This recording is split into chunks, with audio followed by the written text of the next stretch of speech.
তোর আটকাইছে কেটা আটকাইছে? আমি আটকাছি। সালাম আলাইকুম ভাইজান। ওয়ালাইকুম আসসালাম। আপনার অনেক সাহস, বিশাল বড় কলজা আপনার। আপনি আমার ড্রাইভারে আটকাইছেন, কারণ একটাই, আমি কে এটা আপনি চিনেন না, যে কারণে আটকাইছেন। ফোন লাগা। জি স্যার, কিন্তু স্যার কাকে ফোন লাগাবো? আপনার মামা স্বরাষ্ট্রমন্ত্রীকে, নাকি আপনার চাচা ভূমিমন্ত্রীকে, নাকি স্যার ডিআইজি সাহেবকে ফোন লাগাবো?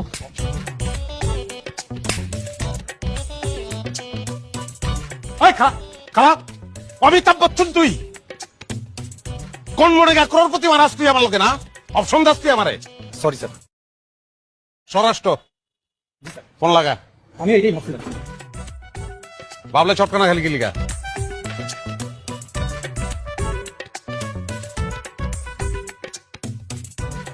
ভাইজান, আপনার আমি স্পিকারে দে, আপনি খেয়ে ভালামু, আপনার আমি খেয়ে ভালামু, এটা আপনি দেখবেন।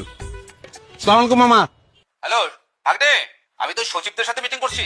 সচিবের লগে মিটিং গুল্লি মারেন মামা, আপনার ভাইগনারা একজন অপমান করছে। কার এত বড় সাহস আমার ভাগ্যের অপমান করে? তুই শুধু নামটা বল, আমি তার জীবনটা হারাম করে ফেলামু। ভাইজান, আপনার নামটা একটু বলেন। আমি আবার কখন আপনাকে অপমান করবো? এই, নাম কত? নাম কত? নাম কত? সোবান। মামা, তার নাম সোহান মামা। তুই খালি ওই তার ঠিকানাটা পাঠা, আমি এখনই ফোর্স পাঠাবো। আমি তার জেল চাই না, বরবাদি চাই। গাড়ির শোরুমে জায়গায় থাকবো না, এখানে শোরুম থাকবো না। আমি গ্রামে খালেকরে ফোন দেবো, খালেক আইসা এই জায়গায় চাষ কইরা শস্য লাগাইবো।